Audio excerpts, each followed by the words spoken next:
Hey, everybody, and welcome to another deep dive. We love to really get into the text, and today we're going to be looking at the book of Leviticus. Leviticus. Yeah, Leviticus. Awesome. It's one that we don't often spend a lot of time in, but I think it's got a lot to say. So much to unpack there. Yeah, and we're going to be focusing specifically on chapters 18, 19, and 20, and kind of seeing what they have to say about morality and spirituality. Yeah, in the year 2024. Yeah, because a lot of people think, oh, Leviticus, that's all just a bunch of ancient rules and rituals that don't apply to us today. But I think when you really dig in, there's some really relevant stuff there.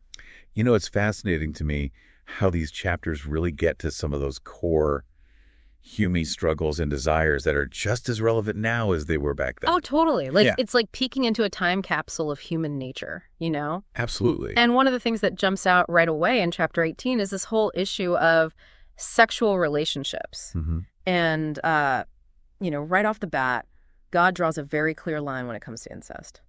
There's no ambiguity there. No, it's very clear. And, it makes you think about why that prohibition is so prominent. Yeah. It wasn't just about, keeping family bloodlines pure or whatever it was, about protecting individuals from the harm that incest can cause. Yeah. The psychological and societal harm. And we see that even today, the devastating consequences of incest. Oh, totally. Which just shows the wisdom behind this ancient law. That's such a good point. It's like God is saying, this is how I designed families to function. These are the boundaries that protect people and society as a whole. And it makes you wonder, are there other boundaries maybe that we've blurred or forgotten about? That's a great question to think about. Yeah. And, that leads us to that broader principle that we see in Leviticus 18, that God designed intimacy to be expressed within the covenant of the marriage between a man and a woman. Yeah, and that's a statement that can spark a lot of debate today. For sure. With the way views on marriage and sexuality have changed. Right. But I think it's interesting that even with all the changes, there's still this sense that some relationships are just off limits. Yeah. It's like deep down, we still recognize that there's something more to God's design. It's like that gut feeling. Yeah. And that's what I love about these ancient texts. They force us to confront our assumptions, Right. and to consider different perspectives. They really do. All right, so moving on to chapter 19, things start to broaden out a bit. It's not just about sexual morality anymore. It's about holiness in everyday life. And it's not just a list of don'ts. It feels more like a guide to becoming the best version of yourself. It does. And, the word holiness can sometimes sound kind of stuffy or religious. Oh, yeah? But in this context, it's really about aligning your thoughts, your actions, your relationships with God's character. And God's character, as we see it throughout Scripture, is all about love, justice, mercy, truth. Those are the things he's calling us to reflect. And I love how practical this chapter gets. God talks about lying, cheating, gossiping, holding grudges. Oh, yeah. I mean, these are things we still deal with constantly. All the time. And what's interesting is how he connects those interpersonal things to a deeper principle. He says, be holy because I, the Lord your God, am holy. It's like he's saying, if you want to know what holiness looks like, look at me. Mm-hmm. Emulate my character. Let your life reflect who I am. That is powerful. So it's not just about following the rules. It's about reflecting something much bigger. Absolutely. And it's about reflecting that in every area of life. Yeah. Not just our personal lives, but also how we treat the vulnerable in society. Right. How we conduct business. How we ensure justice for all. So it's about creating a more just and compassionate society as a whole. Exactly. Okay, so this is where things get kind of interesting. Okay. Leviticus 19 also warns against consulting familiar spirits and engaging in occult practices. Now, we might not use those exact terms today, but the underlying concept is still very much alive. Right, people are still searching for guidance and answers a glimpse into the future. Oh, yeah, you see it everywhere. Horoscopes, tarot card readings. Yeah. Even the fascination with true crime and paranormal stuff. Oh, totally. It's like this deep desire to connect with something beyond ourselves. Yeah. And I think that's what God's getting at here. He's not saying don't be curious, don't ask questions. Right.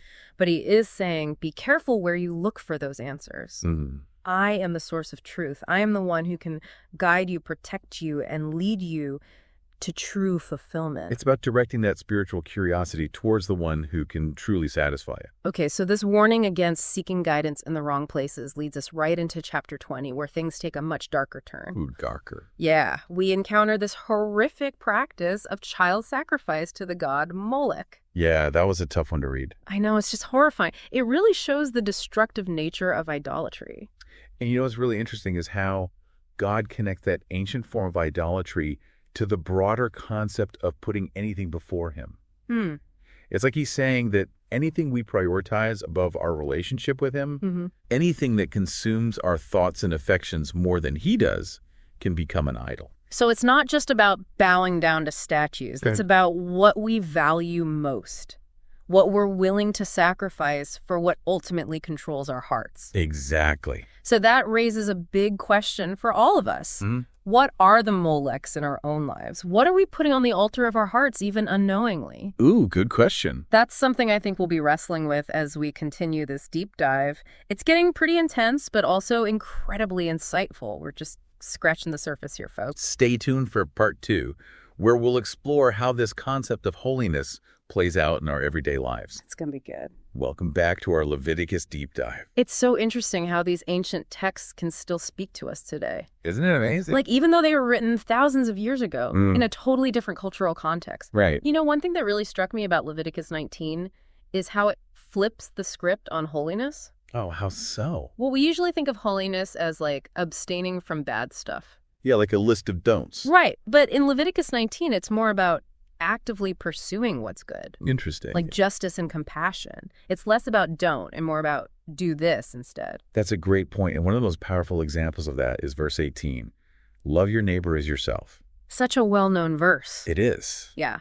But it's more than just a nice saying. It's a call to action. It really is. I mean, imagine if everyone actually lived by that principle. Wow. Loving their neighbor as themselves. It would transform everything. Families, communities, even global interactions. It would be a completely different world.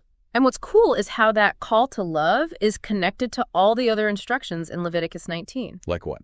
Well, you know, it talks about not lying, cheating, stealing, gossiping, treating foreigners with kindness, caring for the poor and vulnerable, upholding justice in our dealings with others.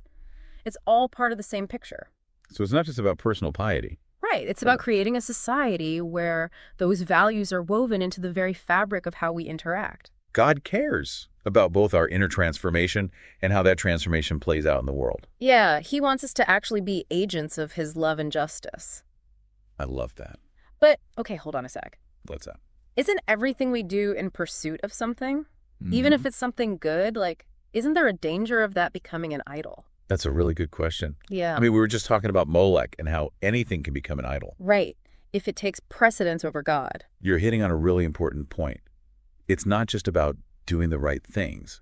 It's about doing them with the right heart. Yes, with the right motivation. So how can we tell if something has crossed that line from good to idol? That takes discernment.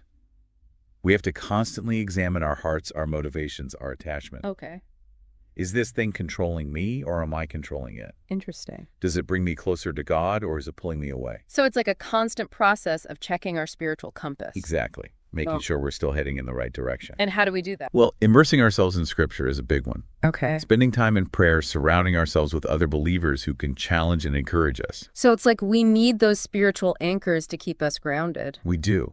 Especially in a world that's constantly trying to pull us in different directions. And that brings us to another fascinating part of Leviticus 19, observing the Sabbath. Oh, yeah. Setting aside 1 day a week for rest and worship. You know, in our fast-paced, always-on culture, that can seem almost impossible. I know, right? Like, who has time for a whole day off? But maybe that's exactly what we need. Maybe you're right. It's like a radical act of trust in God. It is. It's saying, I trust God to provide for me. I don't have to be productive every single minute of every single day. I can rest in His presence, recharge my soul, reconnect with what truly matters. That's a beautiful way to look at it. It's like a weekly reminder that our worth isn't tied to our accomplishments or our busyness. Exactly. Our worth comes from being created and loved by God. And that's the foundation of true holiness. It is. It's not about striving or earning God's favor. It's about resting in His love and letting Him transform us from the inside out. Wow, that's powerful. So holiness isn't just about what we do. It's about who we're becoming. It's a journey, not a destination. And it's a journey we don't have to take alone. That's right. God is with us every step of the way, guiding us, strengthening us, empowering us to live lives that reflect His love, His justice, His boundless grace. All right, deep divers, we've covered a lot of ground here, but there's still more to explore. We've talked about loving our neighbor, holiness and justice, the Sabbath. But up next, we're going to dive even deeper into this idea of being set apart for God's purposes. Ooh, that's a good one.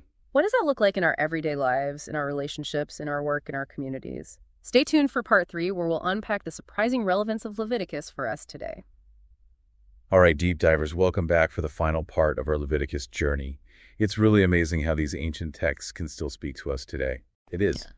You know, as we wrap up, I'm struck by how Leviticus is like a mirror, reflecting back to us our own struggles, our desires, our deepest longings. Yeah, and we've talked about so much already, God's design for relationships, the call to love our neighbor as ourselves, the dangers of idolatry. Mm-hmm. But there's this one theme that keeps coming up that I really want to unpack, this idea of being set apart. Yeah. And honestly, it can sound kind of intimidating, even a bit exclusive, you know? I get that. Yeah. It's easy to misunderstand what it means to be set apart. Right. Like it's about separating ourselves from the world. Yeah. Becoming different or even superior to others. Yeah, like we're better than everyone else. Yeah, exactly. But that's not what Leviticus is talking about. Okay, so then what does it mean? What does it actually look like to be set apart in the 21st century? It's about aligning our hearts and minds with God's values. Okay. Even when those values clash with the culture around us, it's about living with a different set of priorities, a different way of seeing the world, a different way of relating to others. So it's more about an internal transformation than an external separation. Yes. It's not about outward appearances or rules. It's about cultivating a heart that beats in sync with God's heart. You got it. It's about letting God shape our thoughts, our desires, our motivations so that our lives reflect His love, His justice, His mercy. But that's easier said than done, right? Well, for sure. It's not easy. I mean, the world is full of distractions, temptations, pressures that pull us in the opposite direction. You're absolutely right. And that's why Leviticus emphasizes those spiritual disciplines. Oh, yeah, like what? Things like prayer, studying scripture, fellowship with the other believers. Okay. These aren't just empty rituals. They're tools that help us stay connected to God, to draw strength from Him and align our lives with His will. So we need those regular reminders, those spiritual checkups to make sure we haven't drifted off course. We do. Yeah. And we also need each other. Yeah, community is so important. It is. We weren't meant to do this alone. We need each other to encourage each other, challenge each other, hold each other accountable. It's interesting how Leviticus connects being set apart with being a blessing to others. It does. The purpose of our transformation isn't just for us. It's so we can be a source of light and hope in the world. So we're called to be in the world, but not of the world. You said, we're called to make a difference, to be agents of change, to point others to the one who offers true hope and lasting fulfillment. That's powerful. And it's not always going to be easy. No, it's not. Leviticus reminds us that we might face opposition, temptation, even persecution for choosing to live differently. That's kind of sobering, Yeah. but also encouraging in a way. It means we're on the right track if we're facing pushback from a world that doesn't always align with God's values. I agree. And that's why we need to remember that we don't have to do this alone. God is with us every step of the way, empowering us, guiding us, strengthening us to live lives that are truly set apart for His glory. Wow, we've covered so much ground in this Leviticus deep dive, from sexual ethics to social justice to spiritual disciplines. It's challenged us to think differently about what it means to live a life that honors God. It has. And I don't know about you, but I'm walking away with a renewed sense of purpose and possibility. Me too. It's been an amazing journey exploring these ancient texts with you. And we hope you, our listeners, have been inspired to dig deeper into Scripture and discover the timeless wisdom that's waiting to be unearthed. Until next time, keep seeking truth, keep growing in faith, and keep diving deep.